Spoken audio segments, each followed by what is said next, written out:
First time at Boosie's. Welcome back to Orange Wires Garage, and welcome back to a brand new video on our 2004 Toyota Tacoma TRD Off-Road that we picked up from Copart just a few days ago. In the last episode, you saw us put the super slick paint job on this hood and on this radiator support.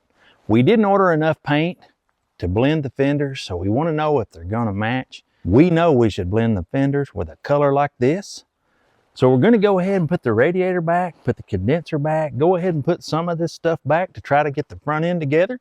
We got a brand new bumper and we're going to get that all put together. So why don't we stop talking? Because we know y'all want to know if the color's going to match. So let's start working and getting it done.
And just like that, we got this whole front end put back together.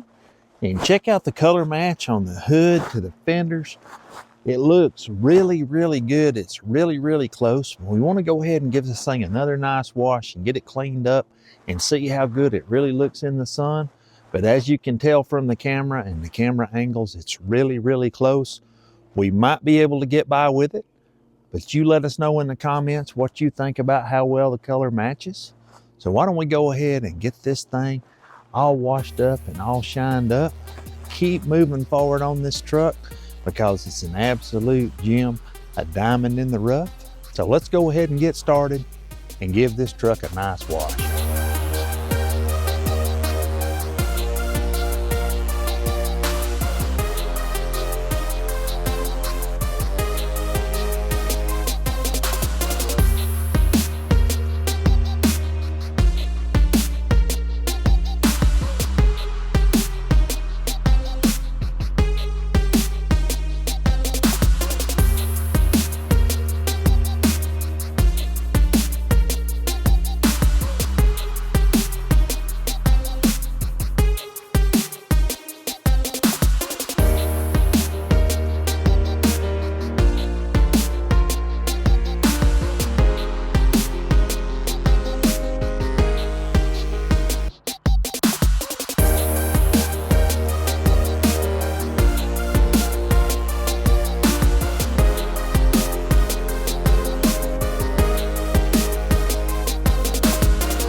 Well, we were trying to charge up the AC system because the system was completely full of refrigerant.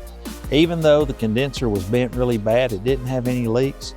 But what we found out, our suction side went to a vacuum, and then our high pressure side kind of just stayed there around 100. So it's telling us that basically we got a 100% blockage. So I started some troubleshooting, and what we did is we wound up taking the lines loose and we traced it back to the lines that go into the evaporator, and it's 100% blocked in there, so it's probably the expansion valve.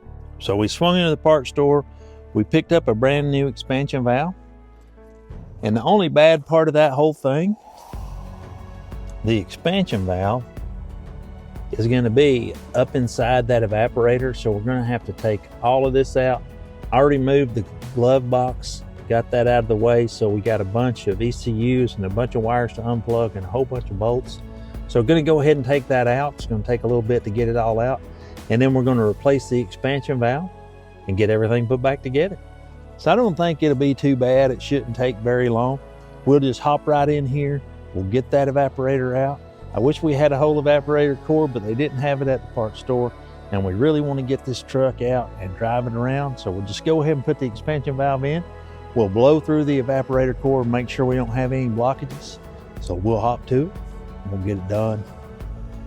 And just like that, a few minutes later, we've got the evaporator core right out. And right up in here is our expansion valve. So we're just going to take this thing apart and see if we can get that off. And we made quick work of it. We got right down to it. So we're going to go ahead and get it all taken apart here, get the new one put on, and get it put back together. So that was super easy. We just took this old one out, we got the new one in, everything's back together. We made sure that we could blow through it now. Everything is not stopped up, so whatever was going on inside of this expansion valve. So we're going to put our top back on, and then we're going to get it put back in the truck and put our refrigerant back in. We got it all vacuumed down. It held a good vacuum. It did that before. Hopefully, we got a good vacuum through the whole system.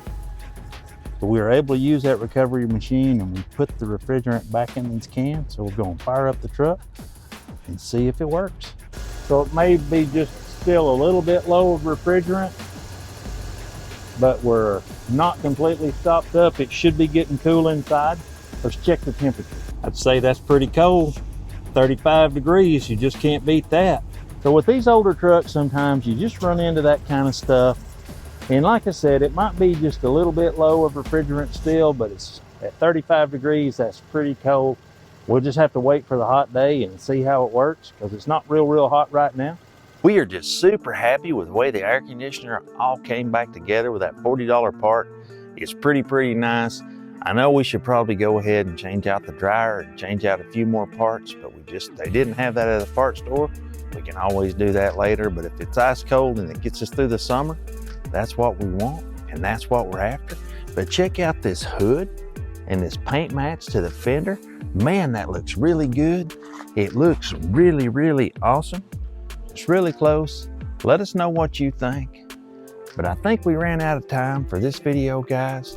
In the next video, we're going to probably take this thing for a test drive and get the inside all cleaned up and make it look really nice. We really love this old truck, and the 35-degree air conditioning is going to make it that much better. If you like this video and you like this content, drop us a like. It really helps us out. Don't forget to follow us on Instagram at Orange Wires Garage. We always post there before YouTube. Leave us a comment down below. Let us know what you're thinking. A special thanks to all the subscribers. We'll catch you next time. We're out.